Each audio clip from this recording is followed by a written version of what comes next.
Hi there guys, I'm Nikhil from Grady Tech, and in this video, I'm going to show you the best features of iQOO Z9.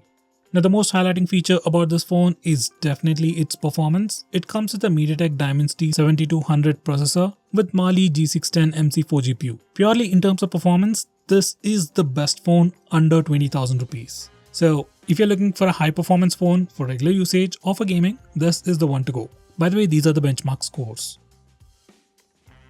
Next best thing about this phone is definitely its display. Unlike most other phones in this price segment, this phone comes with a 6.67-inch Full HD Plus AMOLED display with a punch hole design, with 120Hz screen refresh rate, with a peak brightness of 1800 nits, and it also comes with an in-display fingerprint scanner. As I've said, the display is definitely pretty cool, and it's definitely a huge upgrade when compared to the iQOO Z7, which came with a dewdrop notch. So display is definitely top notch, and as it's an AMOLED display, blacks are true blacks. Colors look a bit more saturated, they look very appealing.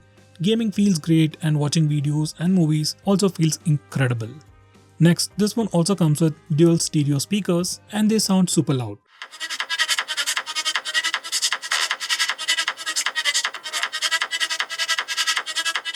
Like on this phone, we can also increase the volume all the way up to 200%. Obviously, using speakers at 200 volumes might affect its lifespan, but you can use them at 100% without any issues. And this is how it sounds.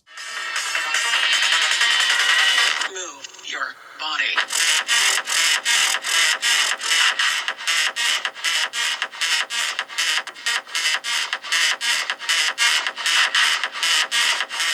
Next, this phone also comes with some pretty good cameras. On the back, it's got a 50MP primary camera with Sony IMX882 sensor, and for selfies, we get a 16MP camera. These are some sample shots. Do check out my camera review for more sample shots and complete review.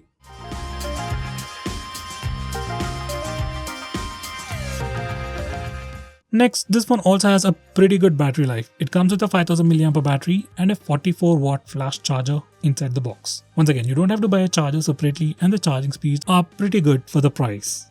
Now with the latest FunTouch OS 14, we got a brand new feature on this phone called the Smart Sidebar. Now once you enable this feature, you can notice a small bar on your right side. Just swipe from it and it brings up a panel with some apps. Now these are just temporary applications, you can rearrange them, you can select all your favorite applications later. But anyway, whenever you click on these applications, they open up in a pop-up window. Now this has been a feature on other Android phones for a very long time, but finally we got it on all the iQOO and Vivo phones. So using this feature, you can basically open any application that is supported in a floating window.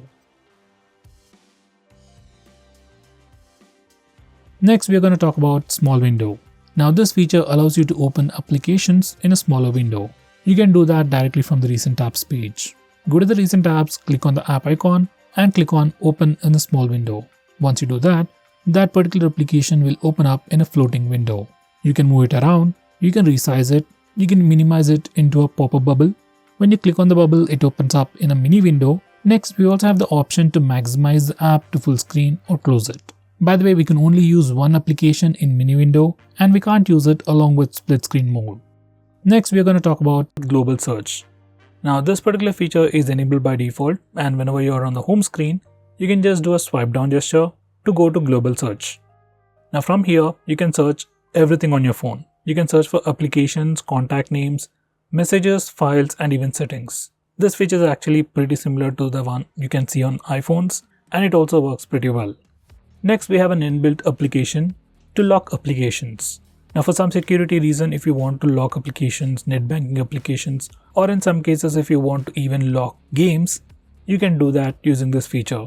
You just need to go to security settings, app and encryption.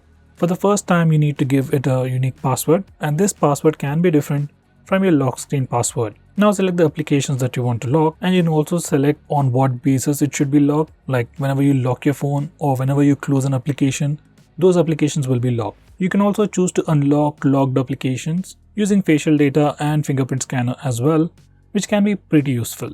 Now once you have configured all this, you can open any locked application and it will ask you for a password. And if you have already enabled fingerprint and face unlock settings, you can also use the fingerprint scanner or face unlock feature to unlock a locked application. As this is an inbuilt feature, it works pretty well and it's pretty secure. Next, we also have an inbuilt feature to hide applications. Once again, for some reason if you want to hide some applications on your phone, You can do that in this way. Once again, go to Settings, Security, Privacy and App Encryption. Now select App Hiding. Now from here you can select all the applications that you want to hide. Do note that once you have selected these applications, they will stop running in the background. So if you hide applications like WhatsApp, they won't be receiving messages continuously in the background. Whenever you open them, they'll get the messages.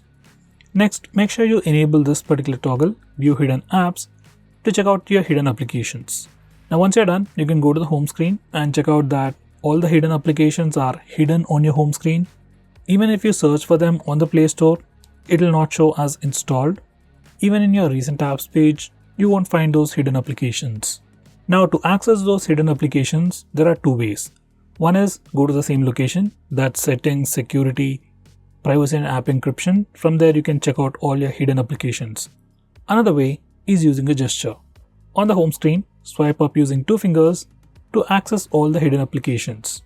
By the way, you can also choose to go with password protection for hidden apps. Next, we have a feature called App Clone. Now using this feature, we can have 2 instances of the same app. Like we can run 2 Facebook accounts, 2 Instagram accounts, 2 WhatsApp accounts on the same phone. It's a pretty cool feature, but it can only be used for some applications. By the way, we can also hide these secondary applications as well. Next, we have dynamic effects. Now Vivo has put a lot of things related to animations and visuals of your phone all bundled up in a single place called dynamic effects. From this place, you can change your dynamic effects, touchscreen animations, ambient lighting effects, fingerprint icon animations, fingerprint recognition animations. So basically you can do a lot of stuff related to animations and visuals of your phone. So definitely check out this section. Next, we have always on display. Now if your phone comes with an AMOLED display, you'll definitely have this always on display feature, which simply keeps the display always on. So this is how a normal phone looks like. It's completely black, there's nothing going on, and this is with always display on. So basically you can have some extra information on the screen like date and time information, some notification icons, battery percentage and so on. So all this information will be always on even when your phone is locked. So you can enable this feature from here, and you can also configure things like you can change the clock style, display mode, and you can also choose the notification settings for the always on display feature. Overall, it's a pretty good feature. Next, we have super power saving mode. Now all the Android phones come with the regular battery saver mode, which restricts CPU usage and slightly improves the battery life. But this super power saving mode is different. It will stop all the applications running in the background and let you choose 4 to 5 applications, and only those applications will be running, and it will drastically increase the standby time of your phone. So if you are running low on battery, say 5 or 10%, and you don't want your phone to switch off for 2 to 3 hours more, I would suggest you to turn on the super power saving mode. It works and it is really useful. Next, we have one-handed mode. Now once you enable this feature, you can just swipe from the left side or right side of the screen, like twice in this way, to enable the one-handed mode. Normally the phone's display is definitely pretty big for single-handed usage, so in that case you can just enable the one-handed mode and use it like a smaller phone. Next, we have game mode. Now once you enable this feature, whenever you are playing a game, you can access a game panel from the left side corner. You can just swipe it and it shows up, which gives you lots of options. It gives you options like auto brightness locking, taking a screenshot, we can record the video, we can open applications in pop-up windows while playing a game, which can be pretty handy, and most importantly, we have pretty unique features which are available only on this phone. For example, we have 40 game vibration. Now this particular feature is for games like PUBG and Call of Duty, and once you enable it, your haptic engine works in sync with the game. Like whenever you shoot with your gun or you get shot, you get a haptic feedback on the phone, which can improve your gaming experience. Next, we also have a new motion control feature.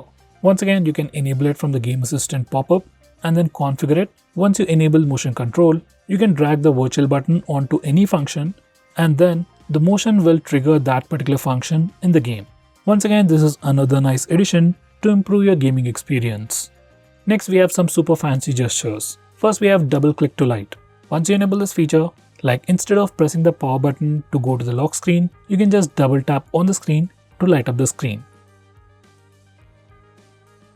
Next, we have double tap to sleep or double tap to turn off. Once you enable this feature, you can just double tap on the lock screen or on your home screen in a blank area to turn off the phone or just lock the phone. Now here's a quick demonstration. Whenever your phone is locked, you can just double tap the screen, turn it on so you can check out the time and some other information. And once again, you can double tap on the lock screen to turn off the phone. You can do the same even from the home screen.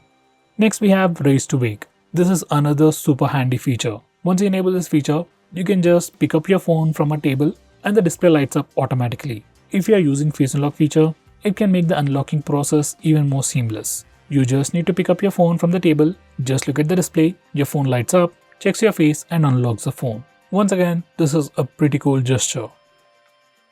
So guys, these are the most important things that you need to know about your phone. By the way, if you want to know about all the software features offered by your phone, do check out my playlist where I explain about each and every feature available on your phone. So guys, that's pretty much it for this video. Thanks for watching. If you're planning to buy this phone, use the link in the description. It always helps the channel. With that said, this is Nikhil signing off. See you in my next video.